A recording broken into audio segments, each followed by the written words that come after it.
पैसा और पिता। एक समय की बात है, एक छोटे से कस्बे में अंकित नाम का आदमी रहता था। अंकित अपने घर में बेटे और पत्नी के साथ रहता था।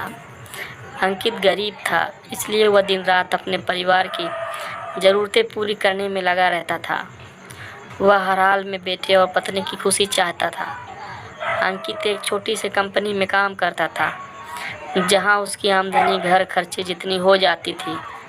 लेकिन फिर भी अंकित कंपनी वाला काम ख़त्म करके दूसरी जगह जाया करता था, ताकि कुछ और पैसे कमा सके।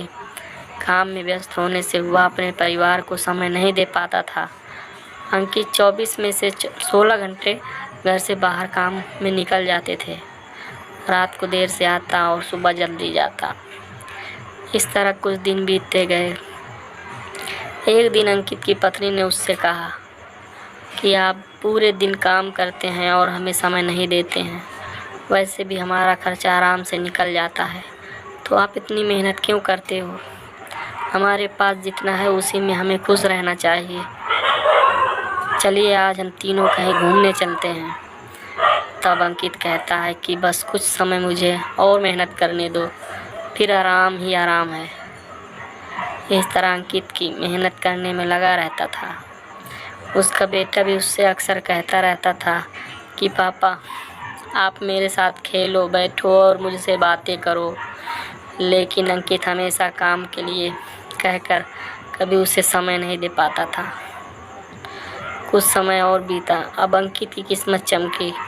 अंकित की नौकरी जिस कंपनी में थी, अब उसका मालिक अंकित को मैनेजर बना देता है, क्योंकि अंकित काफ़ी समय से वहाँ काम करता था और अब वह मालिक का विश्वास पात्र बन गया था।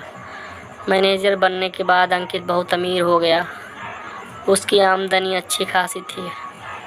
अब वह कुछ भी खरीद सकता था। उसकी गिनती धनी लोगों में होने लगी।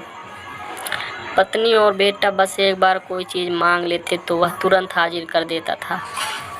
एक दिन बेटा और पत्नी दोनों अंकित से बहुत ज़्यादा जिद करते हैं कि वे तीनों समुद्र के किनारे घूमने चले। अंकित कहता है कि ठीक है, आज चलेंगे, लेकिन मुझे कंपनी में थोड़ा काम है, इसलिए तुम दोनों समुद्र के किनारे पहुंचो। मैं सीधा कंपनी से काम ख़त्म करके पहुंचता हूं। पत्नी और बेटा दोनों वहां चले जाते हैं। तभी समुद्र में बहुत बड़ी सुनामी आ जाती है और आसपास के लोगों को भी बहा ले जाती है। पत्नी और बेटा दोनों पानी में बह गए। जब अंकित वहां पहुंचता है तो ऐसी हालत देख घबरा जाता है। उसने हर जगह देखा, लेकिन सब कुछ नष्ट हो चुका था। उसे यकीन हो गया कि उसकी पत्नी और बेटा भी बह गए। वो ज़ोर ज़ोर से रोने लगा और अपनी पत्नी की बात को याद करने लगा कि हमारे पास जितना है उसी में खुश रहना चाहिए और अपने परिवार के साथ खुशी के नए पल बनाने चाहिए, ताकि हम उसे हमेशा अपने दिल में संभाल कर रख सकें। पैसों का क्या, कभी होंगे तो कभी नहीं होंगे। कहानी से यह सीख मिलती है, हमेशा अपने परिवार के साथ समय निकाल कर बैठना चाहिए।